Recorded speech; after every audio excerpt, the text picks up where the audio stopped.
할렐루야. 반갑습니다. 우리 옆에 있는 분들 같이 인사하겠습니다. 반갑습니다. 예, 은혜 받으시길 바랍니다. 반갑습니다. 예, 오늘 날씨가 굉장히 좋죠. 예, 오늘 벚꽃도 만개한 것 같고요. 또 여기서 보면 이 지역이 좀 빨리 벚꽃이 좀 피더라고요. 빨리 피고 빨리 지기도 하지만 그래도 오늘 날씨가 참 좋아가지고 또 제가 듣기로는 오늘 일여전도회 분들은 또 나들이를 가신다고 하는데 예, 잘 다녀오시기를 바랍니다. 예, 하지만 이 시간은 또 우리가 예배를 드리는 시간이기 때문에 유체 이탈하시면 안 됩니다. 그래서 또 이제 영과 혼은 이제 딴 쪽에 있고 몸만 여기 있으시면 안 되겠죠.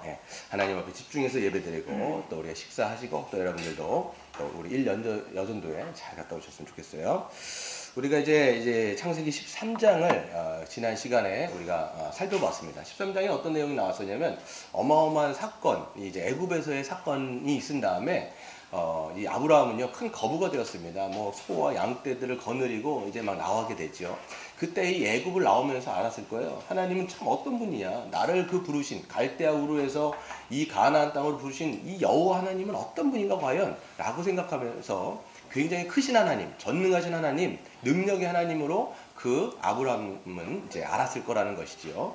근데 이제 원래 처음 가나안 땅에 들어왔을 때 이 베델과 아이라고 하는 그곳 가운데 다시 들어오게 됩니다. 거기서 제단을 쌓고 여호와의 이름을 부르며 하나님 앞에 이제 예배를 드리는 모습을 보게 되는 것이지요. 근데 문제가 생겼습니다. 어떤 문제가 생겼냐면 아브라함도 있고 이제 조카 롯이 함께 있는데 둘 다 이 재물들, 양떼들과 소떼들이 너무나 많은 거예요. 짐승들은 너무나 많은데 지역의 영역은 너무나 좁은 거죠. 그래서 함께 살기, 함께 동거하기가 너무 힘들었습니다. 그 갈등이 일어나지요. 그 아브라함의 목자들과 이 롯의 목자들이 이제 갈등을 일으키고 이제 그 싸움을 시작하게 됐습니다. 그래서 아브라함이 이렇게 이야기합니다. 너나 나나 친족이 아니냐. 우리 싸우지 말고 우리 서로 다른 길로 가자. 네가 좌하면 나는 우하고 네가 우하면 나는 좌하겠다 라고 말하면서 아주 좀 먼저 우선권을 누구에게 주냐면 이제 조카 롯에게 먼저를 줍니다. 이것은 어디에서 나온 거냐면 애굽에서 하나님에 대해서 경험했기 때문에 자기가 어디를 가도 상관이 없다는 거예요. 그 광대하신 하나님, 그 크신 하나님과 함께 한다면 내가 상황이 어떻든 환경이 어떻든 그 문제가 되는 것이 아니라 그분이 나를 인도하시고 그분이 나를 보호하시기 때문에 내가 어디라도 좋다라고 하는 그런 아브라함의 믿음의 고백을 우리는 들을 수 있었다라는 것이죠. 그랬을 때 롯은요 자기의 눈을 들어서 보게 되어집니다. 그 눈을 들어서 본 게 뭡니까? 이 소알 땅, 이 소돔 땅에 있는 그 물이 넉넉하고 초목이 그냥 푸르르며 그래서 자기들이 가축대에서 가축을 잘 기를 수 있는 그런 곳에 자기의 거주지를 마련한다는 것이죠. 우리는 거기서 알 수 있었습니다. 뭐였어요? 자기의 안전을 자기가 어떤 것으로 선택을 해서 갔을 때에 어떤 그런 안 좋은 면들을 우리가 보게 되는 것이죠. 어떤 육신의 눈으로 자기 안전을 자기가 지킬 수 있을 것처럼 생각하면서 선택하는 그 결과가 굉장히 이제 안 좋았다라는 것을 우리는 볼 수가 있습니다. 하지만 아브라함은 이제 하나님께서 이제 말씀하실 때까지 기다렸다가 여전히 그 약속의 땅에 가나안 땅에 머물렀다라는 것이죠. 그 약속의 땅 가나안에 머무르는 아브라함에게 하나님은 나타나셔서 이제 다시 한번 그 아브라함에게 주셨던 약속을 재확인시켜 주십니다. 네가 동서남북으로 네가 다 살펴봐라. 동서남북 네가 종횡무진하는 곳 가운데 내가 그 땅을 다 줄 것이고 너희들에게 그 자손까지도 내가 번성케 할 것이라는 하나님의 약속을 주시는 모습을 보게 됩니다. 그게 이제 지난 이제 13장의 내용이었다면 14장은 완전히 다른 내용을 좀 이야기하는 그런 모습을 보게 됩니다. 오늘 이제 읽으실 때 어떠셨어요? 이름들 무지하게 막 나오죠. 이름들이 막 이게 외국인 이름이라 가지고 이게 좀 길기도 하고 막 그래갖고 막 틀리기도 하고 막 그랬습니다. 근데 이게 어떤 내용이냐면 이 동맹국들 간의 싸움, 세상으로 말하면 이제 세상의 싸움이 벌어지는 거예요. 근데 이 전쟁은 어마어마한 전쟁이라는 것이죠. 잠깐 지도를 보시면 아시겠지만 여기 1절에 나와 있는 시날 왕 아무라벨, 엘라살 왕 아리오, 그 다음에 그돌라오멜, 디달 이 네 왕이 있지 않습니까? 이게 동방에 있는 여기 이제 이게 가나안 땅이에요. 이게 가나안 땅인데 여기랑 저기 멀리 떨어져 있는 이제 바벨론 사실 그 시날이라고 하는 것은 아브라함이 이제 갈대아 우르에서 오지 않습니까? 이쪽 지금의 이란 땅에 있는 네 왕들인 거예요. 여러분 함무라비라고 여러분 들어보셨죠? 고대 바벨론의 어떤 그 법전도 만들었던 그 함무라비가 여기에 나와 있는 아무라벨이라고 하는 왕과 거의 동일 인물이라고 추정이 돼요. 그래서 여러분 창세기에 나와 있는 아브라함과 동시대 사람이 누구냐면 욥이에요. 여러분 사실 말해서 창세기의 아브라함과 욥은요 거의 동시대 인물이고요. 세상적으로 말하면 또 이 함무라비라고 하는 그 왕도 함께 동시대에 살았다는 것들을 우리는 추정할 수가 있는 것이죠. 그 네 왕 여기서 이제 이 동맹국들이 왔는데 왜 이렇게 그 동방의 이 원정대들이 와가지고 이 서쪽으로 이 여기 와가지고 이 가나안 땅을 쑥대밭으로 이렇게 만들어 놓느냐 보게 되어지면 2절에 소돔 왕, 뭐 고모라 왕, 그 다음에 아드마 왕, 그 다음에 스보임 왕, 누구 몇 명이에요? 5명이죠. 그 5명이 이제 가나안 땅에 있는 동맹국입니다. 거기 왕들이라는 것이죠. 근데 이 사람들이 왜 거기서 쳐들어왔느냐면 여기에 있는 이 5 동맹국의 사람들이 저기 이제 저쪽에 살고 있는 그돌라오메를 섬겼어요. 12년 동안 조공을 바치고 예전에 보게 되어지 막 조공을 바치면서 섬기잖아요. 그러면 그 봉신국가라고 해가지고 조공을 받으면 그 왕들이 그 사람들을 보호해주고 안전을 책임져주는 막 이런 시스템이었는데 12년 동안 섬겼다가 제 13년에 뭐 했어요? 배신을 딱 때려버린 거예요. 배반을 딱 때렸다는 거예요. 그래서 조공을 바쳐갔던 것도 싹 내지도 않고 왜 조공 바치려면 어마어마한 국가의 식량들이 다 가야 되는데 그게 너무 아까운 거예요. 그럴 바에는 우리나라에서 그냥 우리 국민들이랑 잘 살자 이렇게 해가지고 조공을 끊어버린 거예요. 그럼 어떻게 하겠습니까? 이 사람들 화가 나는 것이죠. 그돌라오멜이 이제 화가 나가지고 동방에 있는 사람들을 다 연맹국들을 모은 게 몇 개국입니까? 4개국인 거예요. 4개국에 갖고 동방의 원정대들이 쭉 이 서방을 따라가지고 가나안 이 땅들을 정복해 가는 과정이 여기에 지금 실려 있습니다. 근데 여기서 보면 어떤 거냐면 지금 이 왕들이 누구를 치냐면 5절에 보세요. 보면 그와 함께한 왕들이 나와서 아스드롯의 가르나임에서 르바 족속, 함에서 수수 족속, 사웨기라림에서 엠 족속을 치고 호리 족속을 쳐서 막 쭉쭉 들어가는 거예요. 여기 이게 쳐서 들어오는 겁니다. 쭉 치고 쭉쭉쭉쭉 쳐가지고 거기에 있는 또 가나안 땅에 있는 족속들을 다 쳐가지고 여기까지 들어온 거예요. 이 시딤 골짜기에서 어떻게 되냐면 4개국 동방에 원정되어 있는 이 4개국의 동맹국들과 5개국의 동맹국 이 가나안 땅의 왕들이 어디에서 접점을 벌였어요? 시딤 골짜기라고 하는 데서 전쟁을 거기서 치르게 되는 것이죠. 누가 이겼을까요? 4개 동맹국이 이겼어요.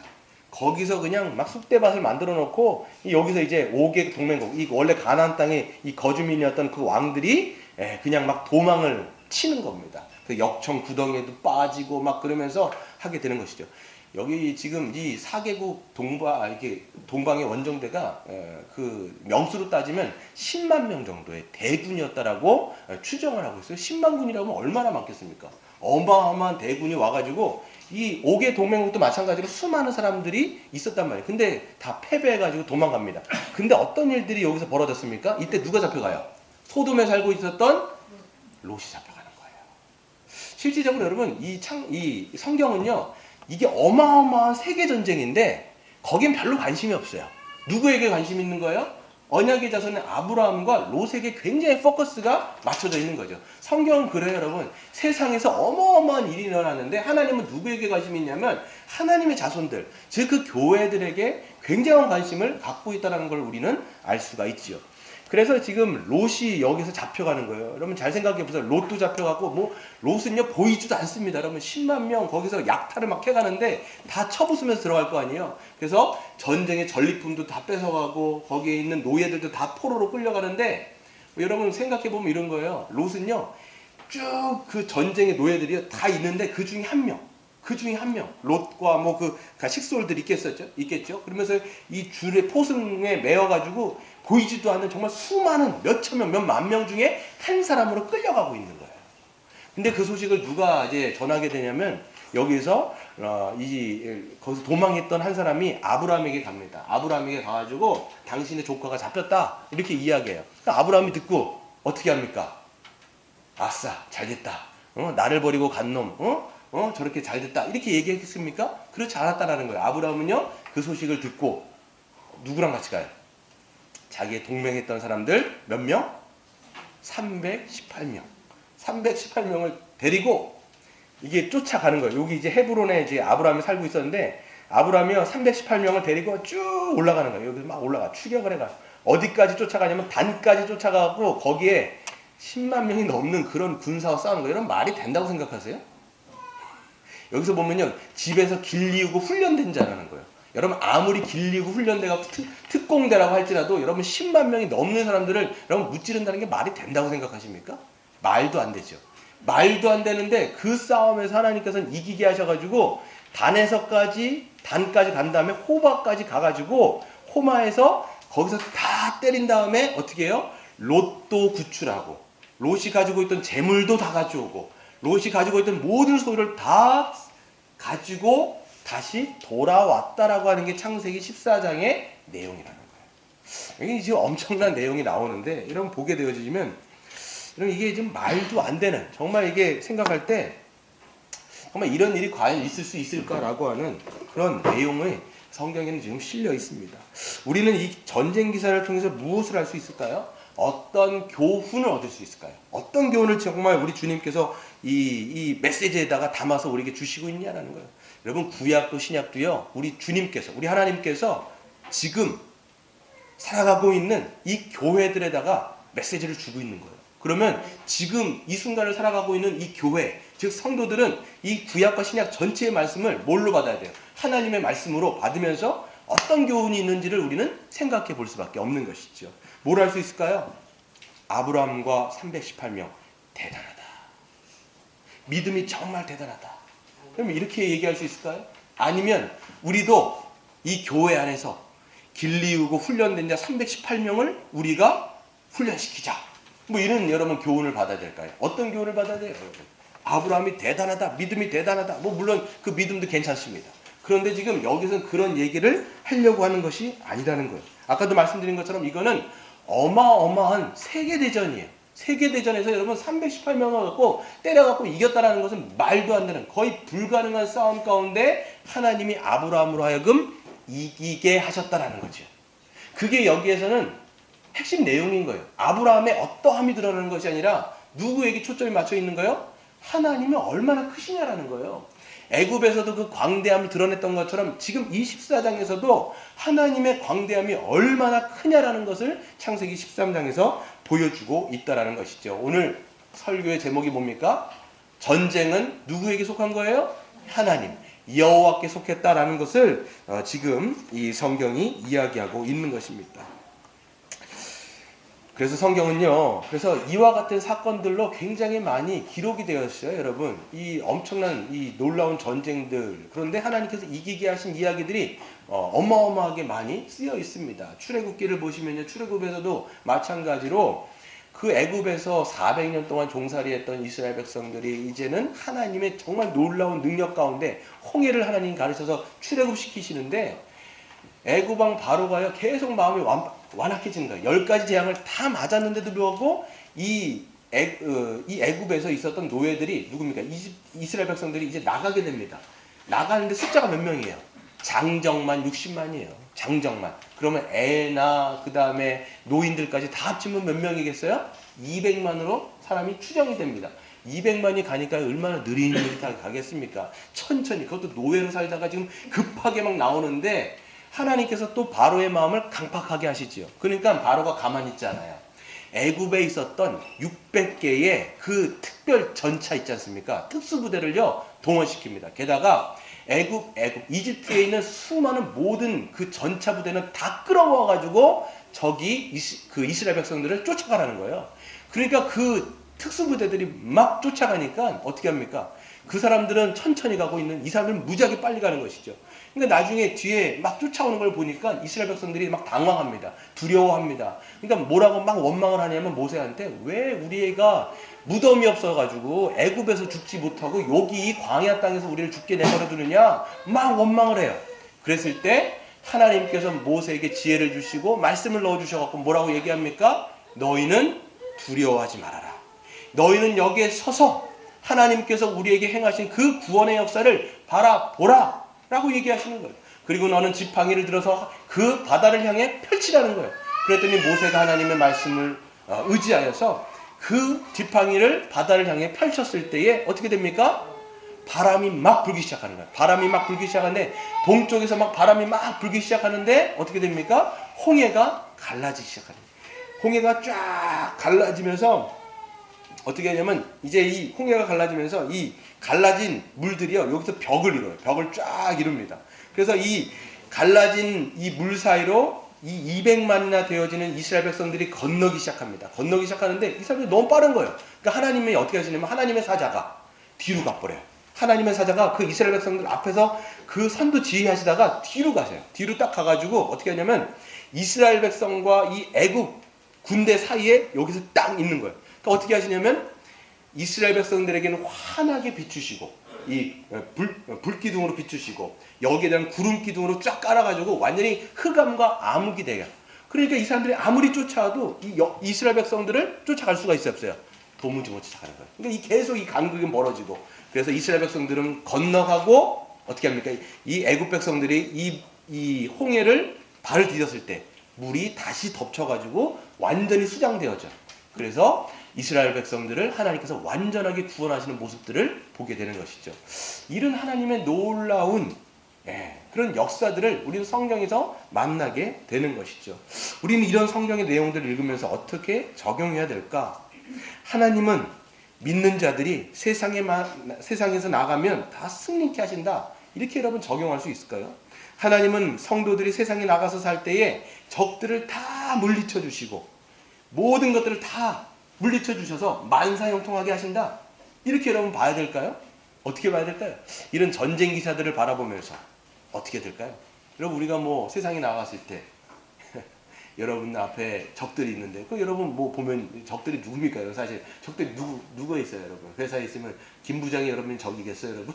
김 차장이 여러분의 적이겠습니까? 그러면 그 하나님께서는 그 김 부장, 김 차장의 그 모가지를 다 꺾어가지고 다 물리쳐 주셔갖고 여러분 회사 생활을 뭐 아주 그냥 아주 잘 할 수 있도록 편하게 할 수 있도록 만들어 주시는 건 아니잖아요. 그러면 이런 본문을 대할 때마다 우리는 어떻게 적용해야 되는지 이런 것들을 우리가 잘 알 필요가 있다라는 것이죠. 여기서 우리가 알 수 있는 것은 뭐냐면 부름받은 자들 앞에는 다 적들이 있다라는 거예요. 부름받은 우리들에게도 우리가 대적해야 되는 싸워야 되는 대상들이 분명히 있다라는 거예요. 그 싸워야 될 대상이 누굴까요? 사람인가요? 맞습니다. 사탄입니다, 여러분. 사탄이고 마귀겠죠, 여러분. 여러분 눈앞에 있는 김 차장, 박 부장, 여러분 그런 사람들이 여러분의 주적이 아니라 우리가 싸워야 되는 대상들이 분명히 있는데 우리 잘 말씀해 주셨어요. 그럼 우리가 더 한번 살펴볼게요. 성도인 우리가 싸워야 될 대상이 누구이며 어떤 성격의 전쟁이 우리 앞에 있는가를 보게 되어지면 예수님은 제자들에게 씨 뿌리는 비유를 통해서 영적으로 우리들에게 교훈을 하십니다. 그럼 잘 여기서 보게 되어지면 우리가 싸워야 되는 그 싸움의 대상들이 나와요. 잘 보시면 예수님이 이제 씨 뿌리는 비유를 드시죠. 여러분 많이 들어보셨을 거예요. 이제 누군가 농부가 가가지고 씨를 막 뿌리는데요. 이 씨가 이스라엘 백성들은요. 이게 씨를요 우리는 이렇게 막 뿌리는데 이 사람들 흙 뿌려요. 이렇게 쫙쫙 뿌려버립니다. 이 씨를 막 뿌려버리니까 이게요 좋은 땅에도 떨어지지만 길밭에도 떨어지고 돌밭에도 떨어지고 가시떨기가 있는데 다 떨어지는 거예요. 근데 처음 땅 길밭에 씨가 떨어졌어요. 근데 그 씨를 어떻게 합니까? 새가 와가지고 주워 먹어버리는 거예요. 그래가지고 씨가 열매를 맺는다 못 맺는다? 못 맺어버려요. 근데 두 번째 땅에 떨어진 게 어디냐면 돌밭에 떨어집니다. 돌밭에 씨가 떨어졌는데 이게 금방 이제 열매를 맺는 것 같은데 이게 뿌리가 깊지 않아 가지고 이게 조금 날라다가 햇빛이 확 돋아버리니까 이게 말라가지고 어떻게 돼요? 비틀어져서 죽어버렸어요. 열매를 못 맺었어요.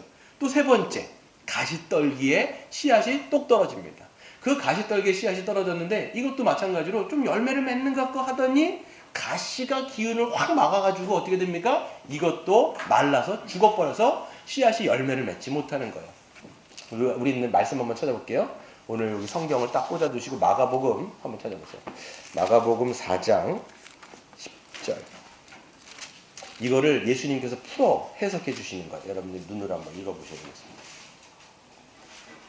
마가복음 4장 14절부터 한번 읽어볼게요. 4장 14절. 신약성경 59페이지입니다. 14절 같이 읽겠습니다. 시작. 뿌리는 자는 말씀을 뿌리는 것이라. 예. 뿌리는 자는 뭘 뿌리는 거예요 지금? 하나님의 말씀을 뿌리는 거예요. 하나님의 말씀이 막 뿌려지는데 첫 번째 15절 제가 읽겠습니다. 말씀이 길가에 뿌려졌다는 것은 이들을 가리킴이니 곧 말씀을 들을 때에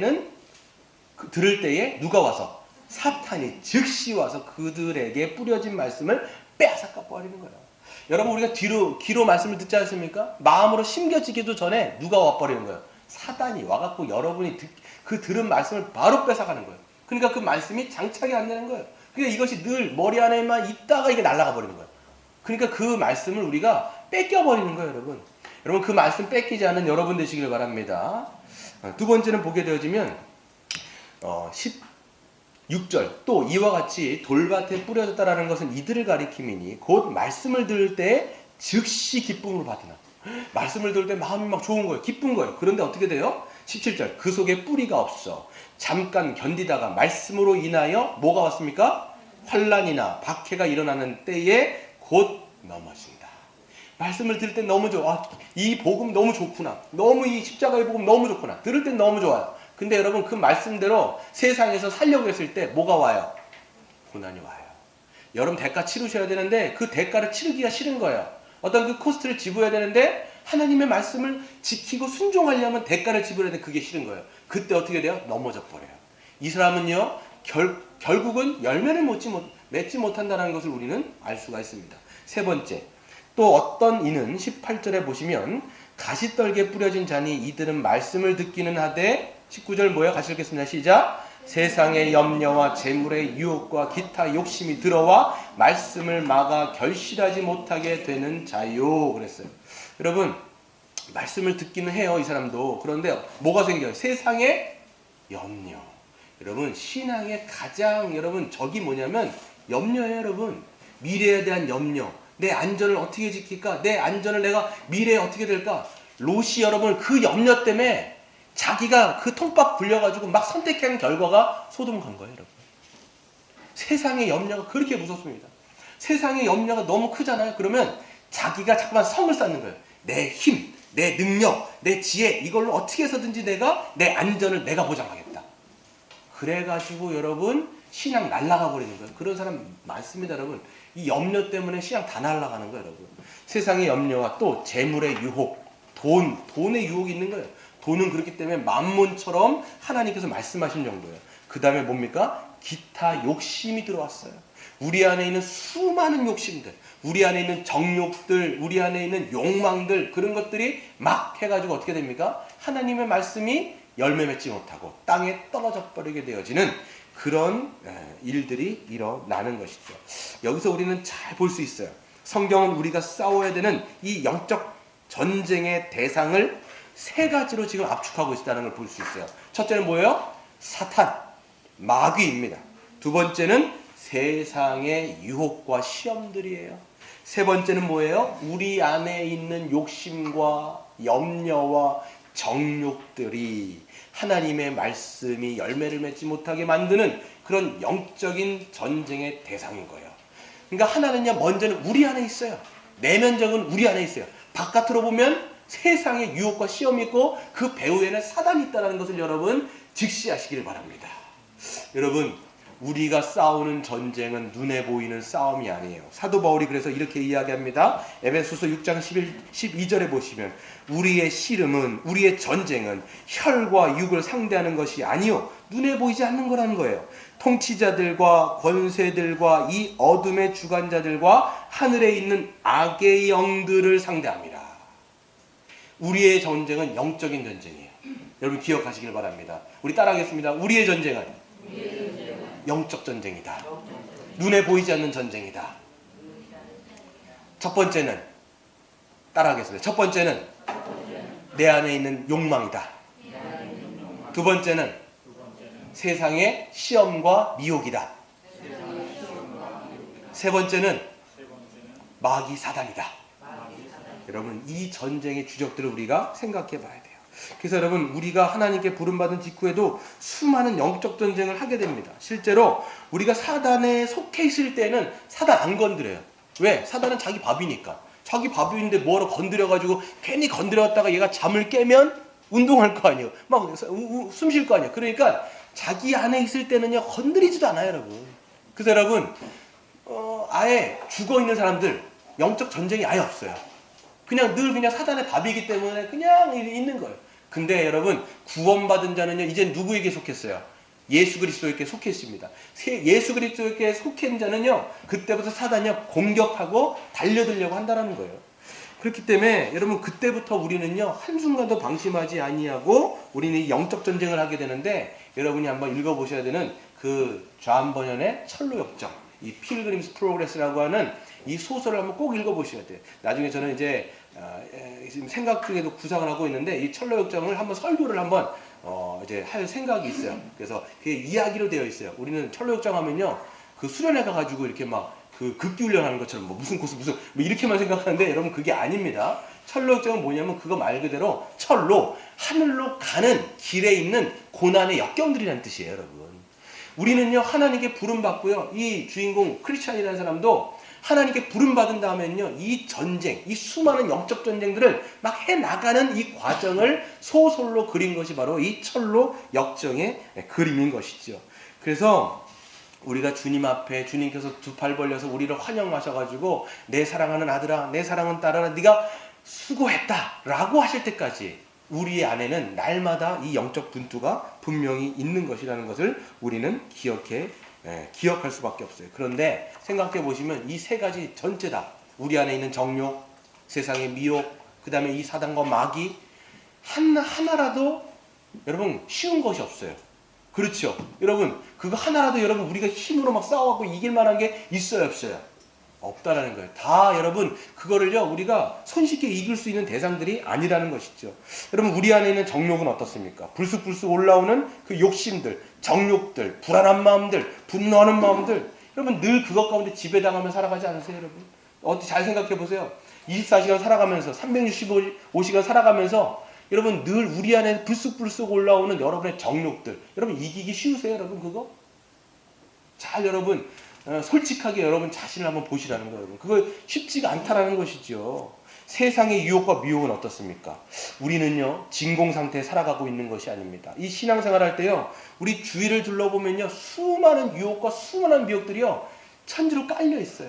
여러분의 눈과 여러분의 귀를 장악하여서 하나님의 통치를 받는 것이 아니라 이 세상의 통치를 받도록 만드는 수많은 그런 가젯들, 수많은 그런 기구들이 얼마나 많은지 생각해 보세요.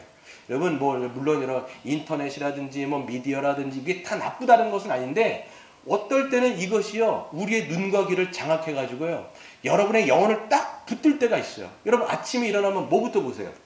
어떤 분들은 이 스마트폰 켜가지고 바로 기사 같은 걸 보시면서 바로 그런 세상과의 컨택을 한단 말이죠. 또 여러분 우리가 잘 때도 마찬가지로 여러분 이 잘 때가 중요한데 어떤 책을 보니까 자기 전에 30분 우리는 막 분주한 가운데 그냥 막 자요. 그러면요 그 해결되지 않은 수많은 감정들이 여러분의 무의식 가운데 들어가가지고 그것이 여러분의 장착돼갖고 여러분의 꿈으로는 나타나고 프로이드 같은 경우는 꿈이 여러분 무의식을 반영한다고 얘기하지 않습니까? 일면 맞는 말이 있단 말이에요. 그래서 30분 동안 어떤 분은 약간 좀 우리가 좀 배워야 되는 것이 있는데 정말 우리가 성경을 읽는다든지 하나님 앞에 기도한다든지 이 24시간 살아가면서 정돈되지 않았던 것들을 감정을 정돈하고 주무셔야 평안한 가운데 주무실 수 있는데 밤에도 그냥 그 스마트폰 켜가지고 깜깜한데 그 스마트폰 이건 눈에도 안 좋은 거 그거 막 불빛을 받아가면서 그 보고자 하는 그 열망들 여러분 막 그렇단 말이에요. 눈도 나빠지고 영혼도 망가지고 계속 그런데 그러니까 여러분 내 영혼은 왜 맨날 이렇게 피폐한가? 여러분이 그렇게 하니까 여러분의 영혼은 피폐해지는 거예요, 여러분. 그냥 우리는 심는 대로 거둔다라는 하나님의 말씀이 우리의 삶 속에 적용되고 있는 거예요, 여러분. 우리의 삶의 리듬을 잘 정돈하셔야 돼요. 그래서 삶의 무질서한 사람들이 있어요. 삶의 무질서는요 여러분 신앙하고 직결됩니다. 삶의 여러분 리듬이 질서 있는 여러분 되시길 바랍니다. 하나님 앞에 질서 있어야 돼요. 예배를 중심으로 여러분의 삶의 리듬들이 질서될 때 우리 신앙도 평안한 가운데 신앙생활할 수가 있는 거라는 거죠. 이처럼 여러분 이 세상은요 수많은 것들이 우리의 눈을 장악하는 거예요. 또 여러분 사단도 마찬가지입니다. 이 현대를 살아가는 사람들은요 이런 결론을 내려요. 눈에 보이지 않는 것은 있다 없다. 세상 사람들은 있다 없다. 없다라고 생각해요. 눈에 안 보이면 없는 거예요. 이걸 우리가 이제 유물론이라고 얘기하는데, 물질적인 세상, 내 앞에 있는 물질들만 보이는 거예요. 보이는 것만 있는 거고 존재하는 거예요. 그러니까 보이지 않는 영적인 세상에 대해서는 아무것도 없는 것처럼 여기면서 살아가는 지금 이 시대. 그렇기 때문에 여러분 신앙생활을 할 때도요, 이 사단과 마귀는 눈에 보여요, 안 보여요? 안 보입니다. 보이지 않기 때문에 사람들은 없다라고 가정을 하고 또 때로는 이렇게 신앙생활하고 있는데 전혀 그렇지가 않아요. 성경에서는요, 이 마귀의 존재에서도 굉장히 얘기를 많이 하고 있어요. 이 사단과 마귀가 얼마나 여러분 이 예수님 오셨을 때 이렇게 막 득세하면서 이야기합니까? 예수 그리스도께서 그걸 다 물리치시긴 하지만 이 사단과 마귀는 분명하게 존재한다는 거예요. 물론 여러분 요즘 가운데 뭐 이렇게 막 입에다가 피를 막 질질질 막 묻혀가면서 막 무섭게 등장하는 것은 아니지만, 사단은요 분명히 이 세상의 배후에 있고요, 모든 이 세상의 배후에서 모든 문화와 구조들을 만들어가면서 공중권세 잡은 자로서 이 세상을 지금도 다스리고 있다는 것이 성경의 선언이라고 우리는 알 수가 있는 것이죠. 계시록 12장 9절에 보시면 큰 용이 내쫓기니 옛뱀 곧 마귀라고도 하고 사탄이라고도 하며 온 천하를 꾀하는 자다라고 성경이 이야기하고 있습니다. 그렇기 때문에 여러분, 이 모든 상대들은요, 우리 안에 있는 이 유욕들, 그리고 세상의 시험들, 이 마귀, 권세, 이거는요 우리의 힘으로 싸울 만한 대상은 아니라는 거예요. 여기에 있는 대상들보다 더 크고 더 힘있게 치고 들어오기 때문에 우리가 상대할 만한 상대는 분명히 아닌 것이죠. 그렇다면 여러분, 마지막으로 하나님은 우리로 어떻게 이 영적인 전쟁에서 승리하게 하실까요? 이 엄청난 전쟁에서 우리로 어떻게 승리하게 하실까? 이것이 성경의 복음이라는 걸 오늘 한번 생각해 보셨으면 좋겠어요. 오늘 말씀처럼 전쟁은 누구에게 속했다? 하나님. 우리에게 속한 것이 아니라 하나님께 속했다라고 성경은 기록합니다. 하나님은 이미 이 영적인 전쟁에 대해서 처음부터 예언하셨어요. 처음부터 그 전쟁을 어디에서 예언하셨냐면, 인간이 하나님의 주되심을 거부하고 타락한 다음부터 하나님께서 이 영적 전쟁을 창세기 3장 15절에서 예언하고 있죠. 여러분 기억하십니까? 복음의 기초? 뭐라고 말씀하시죠? 사단을 심판하시면서 말씀하신 건데 뭐라고 말씀하세요? 뭐 거의 뭐 지금 그 백지가 됐나요 지금? 어떻게 됐죠? 여러분 3장 15절 우리 한번 그냥 보도록 하겠습니다. 뭐라고 하셨냐면, 하나님이 심판을 하시죠. 뱀을 심판을 하시는데, 사단을 심판하시는데, 너와 여자의 후손이 뭐가 되게 하고? 원수가 되게 하고, 너의 후손도 여자의 후손과 원수가 되게 하리니, 여자의 후손은 너의 머리를 밟을 것이요, 너는 여자의 후손의 발꿈치를 상하게 할 것이라. 뭐가 있는 거예요? 계속 영적인 전투가 계속까지 있다라는 거예요. 실질적으로 여러분 그것을 보여주는 게 여러분 창세기 내용이고 성경 전체 내용이죠. 우리가 아는 것처럼 여러분 보세요. 아담과 하와 사이에서 누가 났어요? 가인과 아벨이 났죠. 근데 가인이 어떻게 해요? 아벨을 때려 죽인단 말이에요. 그렇기 때문에 아벨은 없어졌습니다. 이 가인과 아벨이 상징하는 게 뭐냐면 사단의 후손 계열이에요. 가인은 사단의 후손 계열이에요.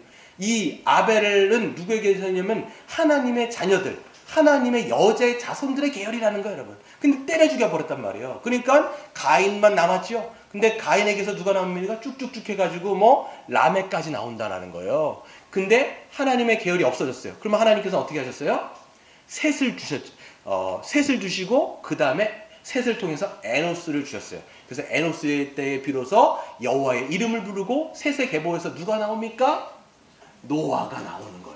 이 창세기 5장 이 족보에 보면 노아가 나옵니다. 근데 노아가 어떻게 되면 노아의 당대에 어떻게 돼요?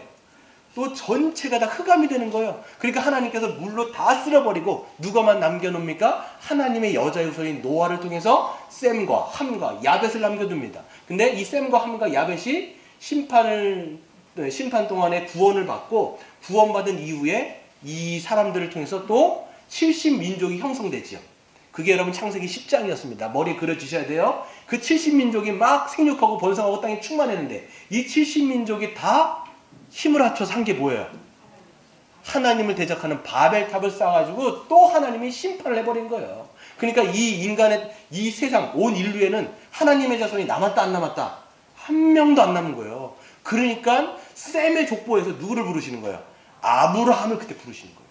아브라함을 부르셔가지고 거기서 부르셔가지고 아브라함 부르시고 아브라함을 통해서 누구를 남겨두시는 거예요? 계속 여자의 자손을 남겨두시는 거예요. 아브라함 다음에 누구예요?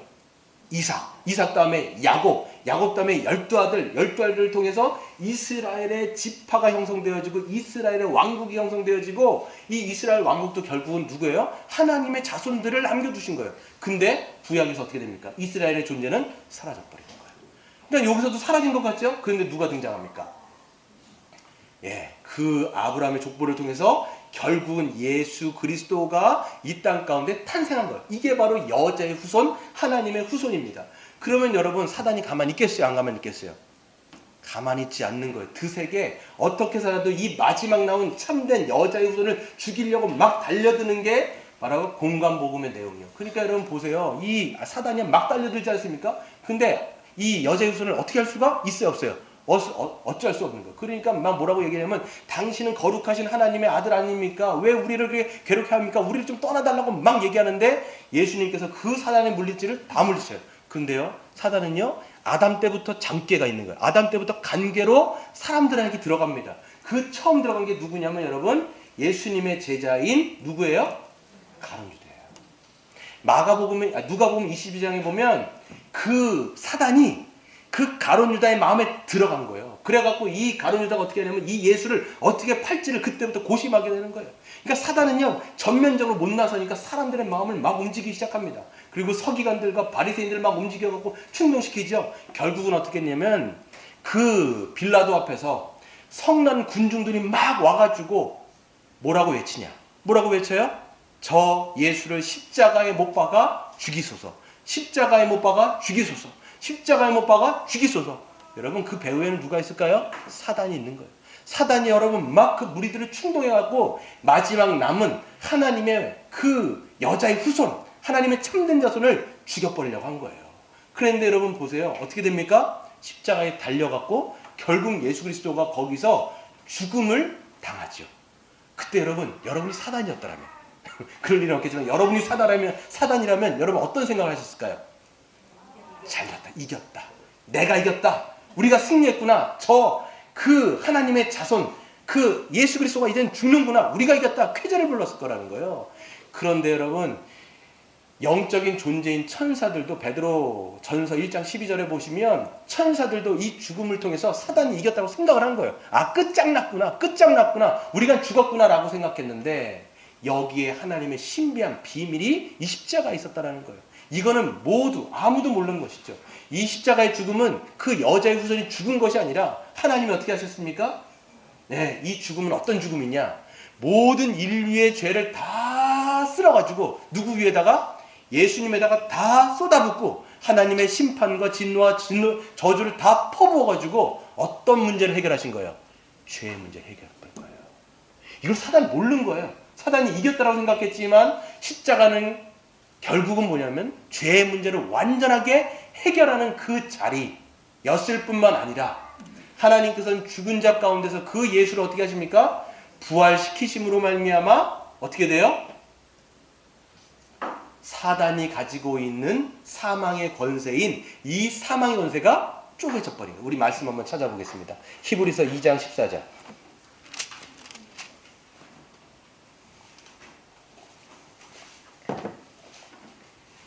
354페이지에 한번 찾아보겠습니다. 354페이지. 히브리서 2장 14절 같이 읽겠습니다. 시작. 자녀들은 혈과 육에 속하였음에 그도 또한 같은 모양으로 혈과 육을 함께 지니심은 죽음을 통하여 죽음의 세력을 잡은 자 곧 마귀를 멸하시며 15절 또 죽기를 무서워함으로 한평생 매여 종노릇하는 모든 자들을 놓아주려 하심이니. 아멘. 여러분 보세요. 사단의 권세는 어디 있어요? 사망의 권세 가운데 있었다라는 거예요. 사단의 이거는 무기라는 거예요. 근데 이 사단의 무기 가운데 이 사망이라고 하는 권세 가운데 누가 들어있었다라는 거예요? 모든 인간들이 다 들어가가지고 뭐를 두려워해요? 한평생 뭐를 두려워해요? 죽기를 두려워하는 거예요. 여러분 우리가 뭐 죽는 거 안 무서워 이렇게 생각하시는 분들이 보면요, 미래를 걱정하죠. 장래를 두려워한단 말이에요. 불안하고 내가 어떤 질병에 걸릴까 수만 가지의 두려움 가운데 쌓여 있어요. 이거를 성경은 뭐라고 얘기하냐면 죽음의 종로로 타고 있다는 거예요. 벌벌 떨면서 두려워하고 있다는 거예요. 그게 여러분 사단의 그 영향력 가운데 있었던 자들인데, 예수님도 그 죽음 가운데 들어오셨어요. 근데 그 예수님을 하나님께서 어떻게 하십니까? 생명으로 부활시킴으로 말미암아 뭐가 깨졌어? 그 사단이 거머쥐고 있었던 사망의 권세가 완전히 박살난 거예요. 예수님이 거기서 나오셨을 뿐만 아니라 거기에 있는 자들을 어떻게 하십니까? 다 끌어내시는 거예요. 이걸 뭐라고 얘기합니까? 구원이라고 얘기하는 거예요, 여러분. 그러니까 이제 여러분, 이제 예수를 믿는 자들은 누구에게 속해 있는 게 아니에요. 사단에게 속해 있는 것이 아니라 예수 그리스도께 속해 있다는 것이죠. 뿐만 아니라 여러분, 하나님께서는요, 이 예수를 믿는 자를 건져내셨을 뿐만 아니라 거기에다가 성령을 부어주셔서 우리의 심령 가운데 뭐를 새롭게 하셨느냐? 우리의 마음을 새롭게 해서 이제는 사단의 통치가 아니라 누구의 통치를 받게 하십니까? 하나님의 통치를 받게 하시고 하나님의 그 뜻 가운데 순종하며 살아갈 수 있도록 하나님께서 만들어 주셨다라는 것입니다. 그러므로 여러분, 첫 번째 여러분, 예수 그리스도를 믿는 성도는요, 주님이 사탄을 이기셨음을 확실하게 믿으셔야 된다는 거예요. 동시에 여러분, 예수를 믿는 우리에게도 그 승리를 이미 주셨다는 것을 믿으시길 바랍니다. 우리 따라하겠습니다. 예수님의 승리는 우리의 승리다. 여러분, 이미 사단의 머리는 박살났어요. 그렇기 때문에 여러분, 예수님께서 여러분에게 그 승리를 이미 여러분들에게 주셨다라는 거예요. 그러니까 예수님께서 뭐라고 말씀하셨냐면, 내가 세상을 이기었노라 너희가 세상에서 담대하라 말씀하신 것이죠. 그리고 여러분, 요한계시록 2장에도 보면요, 요한계시록에서 계속 말씀하는 게 뭐냐면, 이기는 자에게는 내가 면류관을 줄 것이다, 이렇게 얘기한단 말이에요. 그럼 여러분 늘 날마다 이기세요? 날마다 승리하세요? 삶 속에서 날마다 승리하냐고요? 어때요? 때론 넘어지기도 하고 자빠지기도 하고 쓰러지기도 하고 실패하기도 하잖아요. 그런데 여러분에게 이기는 자에게는, 여러분이 이겨야지만이 맨 마지막에 면류관을 주겠다 그러면 여러분에게 소망이 있을까요, 없을까요? 여러분 자빠지기도 넘어지는데, 여러분 정말 이기면, 너희가 정말 너희 힘으로 이기면 내가 승리의 면류관을 주겠다. 그럼 여러분 맨 마지막에 구원이 여러분에게 있을까요, 없을까요? 왜 있을까요? 여러분, 이거는요, 하나님의 시간 속에서는 이미 끝난 싸움이에요. 예, 하나님의 그 시간 프레임에서는 이미 예수 그리스도 안에 있는 자는 이미 승리했다라고 보시는 거예요. 우리 시간 속에서 새로운 넘어지기도 자빠지기도 하지만 이미 승리했고, 승리하고 있고, 승리하게 하실 거라는 거예요. 근데 물론 우리는 실패하고 넘어지고 자빠지잖아요. 근데 그것까지도 예수 그리스도 안에 있는 자에게는 그것이 발판되어서 승리하게 되어지는 그런 디딤돌 역할까지도 한다라는 것이죠. 그러면 하나님의 프레임에서는 이미 뭐가 된 겁니까? 끝난 싸움이라는 거예요. 근데 물론 우리의 인생 가운데는 넘어지기도 자빠지지만 우리는 어떻게 됐다? 이미 끝난 싸움이다. 끝난 싸움을 우리는 싸우고 있다는 거예요, 여러분. 승리를 보장받는다면 그 싸움이 쉬워요, 어렵습니까? 이긴다는 것을 여러분 분명히 알고 있다면 그 싸움은 어렵지 않다는 거예요. 여러분, 이 사실을 분명하게 믿으시기를 바랍니다. 또 여러분, 성도는요, 사단이 우리를 건드릴 수도 없고 만지지도 못한다는 걸 믿으셔야 돼요, 여러분. 사단은 머리가 박살났어요. 그리스도 안에 있는 우리를 건드릴 수도 없습니다. 요한일서 5장 18절에 보시면, 하나님께로부터 난 자는 다 범죄하지 아니하는 줄을 우리가 아노라. 하나님께로부터 나신 자가 그를 지키심에 악한 자가 그를 만지지도 못하시니라. 아멘. 여러분, 이걸 믿으세요, 여러분. 사단이 그리스도 안에 있는 자들을 만지지도 못하고 접근하지도 못하는, 만지지 못한다는 걸, 여러분 건드리지 못하는 걸 믿으세요? 여러분, 우리는 근데 보면요, 막 죄를 져요. 그러면 사단이 나를 어떻게 막 건드리나? 이렇게 생각하죠. 그게 아니라는 거예요, 여러분. 철로역장에서 보면요, 이런 그림이 나와요. 좁은 문인데 양 갈래에 사자 2마리가 이렇게 있습니다. 그러니까 크리스찬인데 너무 두려운 거예요. 왜냐하면 사자가 굉장히 막 달려들 것 같이 무시무시하게 막 그냥 으르렁거리면서 막 짖고 있으니까 이게 무서운 거예요. 근데 다른 길이 없어요. 이쪽 길로만 가야 되는 거예요. 근데 막 두려워서 떨고 있을 때 딱 보니까 옆에 있는 그 해석자가 딱 얘기해 주는데, 뭐라고 얘기냐면, 두려워하지 마십시오. 왜냐면 그 사자가요, 어떻게 돼 있어요? 묶여 있는 거예요. 묶여 있으니까 이 쇠사슬이요. 이걸 착고를 차가지고요. 묶여 있으니까 하려고 그래도 이렇게 쭉 가기만 하면 으르렁거리긴 하는데 달려들 수가 있어요, 없어요? 달려들 수가 없는 거예요. 물 수가 없는 거예요. 그러니까 두려워하지 말고 담대하게 그냥 가라는 거예요, 여러분. 마찬가지입니다. 여러분 이미 예수님의 십자가를 통해서 누구의 대가리가 박살났어요? 뱀 대가리, 즉 여러분 사단의 대가리가 완전 두 쪽이 난 거예요, 여러분. 그러니까 그걸 뭐라고 그러냐면 사단이 결박됐다. 요한계시록에도 이야기하고 있습니다. 그러니까 신자들을 건드릴 수 없어요. 근데 여러분 막 우리는요 으르렁으르렁 짖고 있으니까 그게 두려운 거예요. 그게. 여러분 두려워하지 마셔야 되는데 또 잘못은 뭐냐면 묶여 있는데 그냥 가면 되는데 사자 이빨이 그냥 굉장히 커가지고 누렇다고 뭐가 생겨요? 누르면 가서 뭐 하고 싶으세요? 뭐 하고 싶어요? 사자이가 막 빛나거나 하나가 누래요 이렇게. 그럼 뭐 하고 싶어요? 괜히 가가지고 건드리고 싶은 거예요. 이게 괜히 건드려서 쳐 물리는 거거든요. 이게 그렇잖아요. 우리는 안 가면 되는데 괜히 호기심 때문에 가갖고 물리는 거지. 여러분 우리는요 건드릴 수 없는데 우리가 가는 거예요. 자꾸만 우리가 그러니까 하지 말아야 될 것, 보지 말아야 될 것 계속 우리가 가서 건드린다고요. 이게 안 물려도 되는데 가서 물리는 거예요. 여러분 사단을 두려워하지 마시기를 바랍니다. 여러분 하나님께서는요 모든 전쟁을 끝나게 하셨을 뿐만 아니라 우리 마음 가운데 여러분 이게 제일 중요한 건데요, 하나님께 속해 있는 자들에게 무엇을 부어주셨을까요? 성령 부어주셨어요. 이제 성령을 부어주셨기 때문에 이제는 사단의 통치를 받는 게 아니라 우리 안에 뭐가 이제 형성됐어요? 새 마음, 새 본성이 창조되었습니다. 고린도후서 5장 17절 그런즉 그리스도 안에 있는 자는 새로운 피조물이라. 이전 것은 지나갔으니 보라 새 것이 되었도다. 여러분 그것이 여러분 심령 가운데 새겨지는 말씀이 되기를 바랍니다.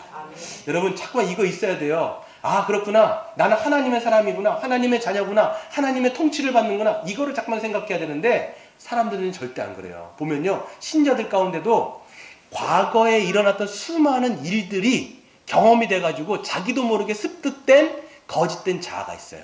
이거 여러분 가짜예요. 가짜라고요. 여러분 허상이라고요. 사막에 나오는 그런 여러분 그 신기루 같은 거라고요. 근데 허상을 가지고 자꾸만 자기의 옛날 자아를 자꾸만 나라고 생각하는 거예요. 아 그때 그 안 좋았던 경험들이 여러분 무의식 가운데 자꾸만 생겨나는 거거든. 그러면 아 그래 나는 그때 그런 일로 난 별 볼 일 없는 자야, 난 실패하는 인생이야, 나는 아무것도 없는 인생이야, 그러면서 자꾸만 자기 인생을 그렇게 실패자로 규정시켜 가지고 그 과거에 묶여있는 나를 자꾸만 보게 되어지는데 여러분 절대 그렇지 않습니다. 그거에서 풀려나지 않으면 우리는요 끊임없이 과거에 매여있는 나로는 거예요. 신앙은 그런데 그게 아니라 뭐예요? 그리스도 안에 있는 새로운 피조물인 여러분, 하나님과 맞닿아 있는 여러분, 생명으로 말미암아 이제는 완전히 새롭게 거듭난 나, 이런 나를 여러분 믿음으로 받으셔야 돼요. 그게 여러분 과거에서 묶이지 않고 현재를 진짜로 허비하지 않고 살아가는 존재로서 살아가는 거예요. 여러분 과거에서 벗어나시기를 바랍니다. 과거의 그게 여러분이 아니라는 것을 직시하시고 하나님 안에서 새롭게 되어지는 여러분을 보시고 이 믿음의 영적 싸움을 싸워 나가시는 저와 여러분 되시기를 주의 이름으로 축원드립니다.